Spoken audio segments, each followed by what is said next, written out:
दो सहयोगी जुड़ गए हैं तमाम जानकारी के साथ। अशोक का सबसे पहले रुख कर लेते हैं। अशोक, क्योंकि काफी देर से आपकी वहां पर मौजूदगी है, पूरे सीन में इस वक्त क्या बदलाव नजर आ रहा है? कुछ लोग मिलकर वापसी कर रहे हैं, कुछ लोग अभी भी आ रहे हैं, क्या दिख रहा है आपको वहां पर?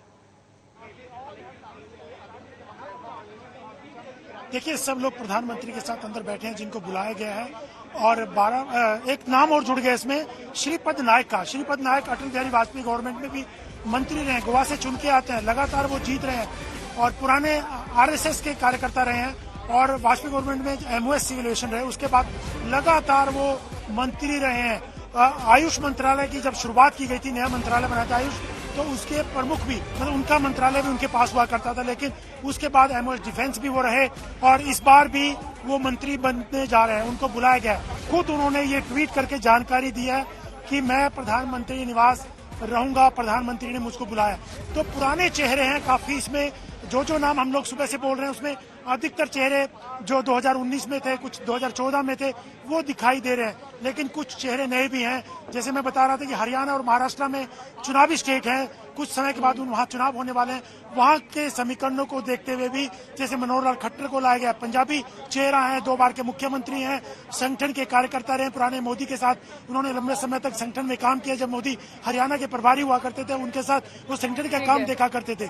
इसके अलावा महाराष्ट्र से भी नितिन गडकरी विदर्भा से अकेले चुन के आए हैं, पिछली बार भी मंत्री थे, 2014 में मंत्री थे, परफॉर्मिंग मंत्री माने जाते हैं सबसे ज्यादा, और इस बार भी उनको मंत्री बनाया जा रहा है। इसके अलावा पीयूष गोयल भी पहली बार लोकसभा का चुनाव लड़े हैं और 11 ऐसे मंत्री हैं जिन्हें फिर से मौका दिया जा रहा है मोदी 3.0 में। हिमांशु मेरे सहयोगी जुड़े हुए हैं तमाम जानकारी के साथ। हिमांशु, थोड़ा सा स्पष्ट करिए, 11 में वो सीसीएस वाले भी 4 मंत्री हैं या फिर 11 इनसे इतर हैं?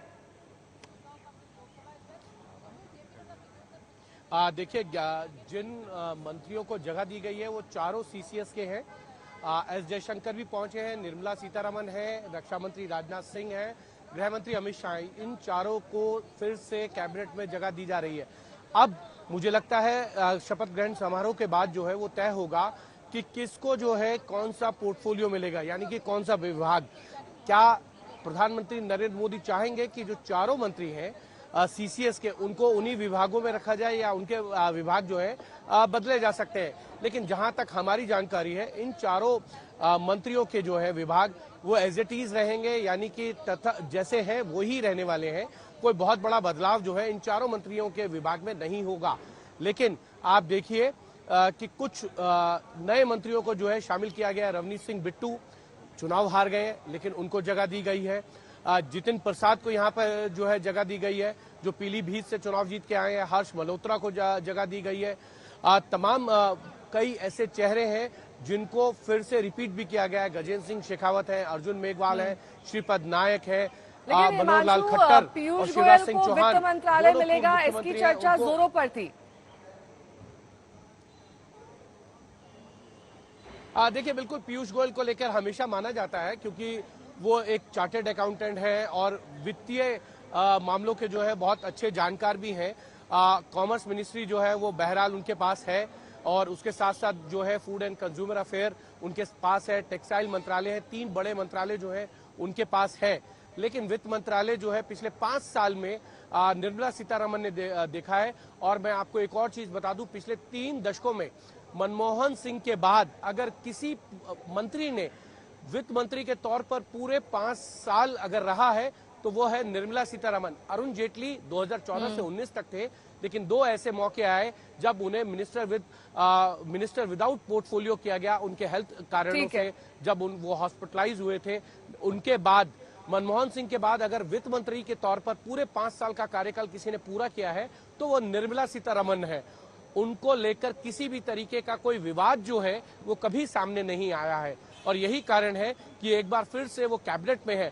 आप देखिए नेहा, बहुत से राज्यसभा से आने वाले मंत्रियों को ये कहा गया था कि आप चुनाव लड़िए। पीयूष गोयल को कहा गया चुनाव लड़ने को, भूपेंद्र यादव, धर्मेंद्र प्रधान, मनसुख मांडविया, पुरुषोत्तम रूपाला, ये सब लोग चुनाव लड़े हैं और जीते हैं। लेकिन निर्मला सीतारमण को नहीं कहा गया, हरदीप सिंह पुरी को नहीं कहा गया, और दोनों को रिपीट भी किया गया। दोनों के कार्यकाल बचे हैं। पीयूष गोयल का कार्यकाल जो है राज्यसभा का 2028 तक है, लेकिन उनको कहा गया पार्टी की तरफ से कि आप लोकसभा चुनाव लड़िए। तो ऐसे उन मंत्रियों को भी जगह दी गई है जो राज्यसभा में है, और ठीक उनको है। भी जगह दी गई है जो राज्यसभा में जिनका टर्म खत्म हो गया या बचा हुआ था, वो चुनाव लड़के आए हैं, जीते हैं, जिनमें पीयूष गोयल भी हैं। ठीक है, तो स्पष्ट संदेश है यहाँ पर भारतीय जनता पार्टी की तरफ से कि कई ऐसे नाम हैं जिन पर उन्हें पूरा भरोसा है, उन्हें दोबारा मंत्री बनाया जा रहा है। संगीत रागी जी से इस पर एक टिप्पणी ले लेते हैं। संगीत जी, ऐसा इसलिए किया जा रहा है ताकि भारतीय जनता पार्टी पूरी तरीके से ये मैसेज क्लियर और स्पष्ट कर सके कि ये वो चेहरे हैं जो हमारे शीर्ष नेतृत्व को पिछले 5 साल या फिर 10 साल से साधे हुए थे और हमें इन पर पूरा भरोसा है और आगे भी ये जारी रहेगा। देखिए, प्रधानमंत्री के काम करने का एक अपना स्टाइल है। वो हर मंत्रियों का परफॉर्मेंस का असेसमेंट पीएमओ के द्वारा करवाते रहते हैं, और ये निश्चित तौर पर यदि उन मंत्रियों को यदि दोबारा रिपीट किया गया है, चाहे वो नित्यानंद राय हो, चाहे वो सर्बानंद सोनोवाल हो, चाहे वो बाकी अन्य कोई भी मंत्री हो, 11 ऐसे है, मुझे तो ज्यादा उससे लगता है, हमने काउंटिंग नहीं की है, लेकिन मैं देख रहा हूँ कैबिनेट की ही लिस्ट देख रहे हैं, तो एक कैबिनेट की मैं बात कर रहा हूँ जिनको कैबिनेट में स्थान लाया है। जैसे CR पाटिल वगैरह को लाया गया है गुजरात से, अद्भुत उनका ऑर्गेनाइजेशनल स्किल रहा है, गुजरात के अंदर में बहुत बड़ा काम किया है, और रिकॉर्ड मतों से पिछली बार भी जीते थे, इस बार भी 7,76,000 मतों से वो जीत करके आए हैं। उनको माना जा रहा था कि उत्तर प्रदेश का प्रभारी बनाया जाएगा, लेकिन इस चुनाव में उन्हें नहीं बनाया गया। तो ये भी माना जा रहा था कि हो सकता है आने वाले दिनों में वो राष्ट्रीय अध्यक्ष बने पार्टी का, लेकिन मंत्री परिषद में जब उनको जगह मिल गई है, तो मुझे लगता है कि कुल मिलाकर के जो टीम है वो बहुत अच्छा बनाया है। और जो मुझे लगता है कि अब देखना पड़ेगा कि किनको क्या क्या विभाग दिया है। जो कैबिनेट कमेटी जिसे आप कहते हैं CCS वाला जो मूल है, उनके इतर जो बहुत बड़े बड़े मंत्रालय हैं और जो बड़े इंपॉर्टेंट मंत्रालय हैं, जैसे कोयला मंत्रालय हुआ, पावर सेक्टर हुआ, जो है वो रेलवे हुआ, अब ये किसके हाथ में जाता है? क्योंकि बहुत सारे प्रधानमंत्री के ड्रीम प्रोजेक्ट हैं। उन ड्रीम प्रोजेक्ट में जैसे बुलेट ट्रेन चलाने का मामला, अश्विनी वैष्णव इस चीज को बहुत दिनों से देख रहे हैं। रेलवे में अद्भुत सुधार हुआ है, रेलवे स्टेशन में अद्भुत सुधार हुए हैं। आज के दिन में मॉडर्न टेक्नोलॉजी का वहां प्रयोग किया जाने लगा है। देखना यह है कि क्या JDU का दबाव काम करता है रेलवे को लेकर के, या शिक्षा मंत्रालय को लेकर के।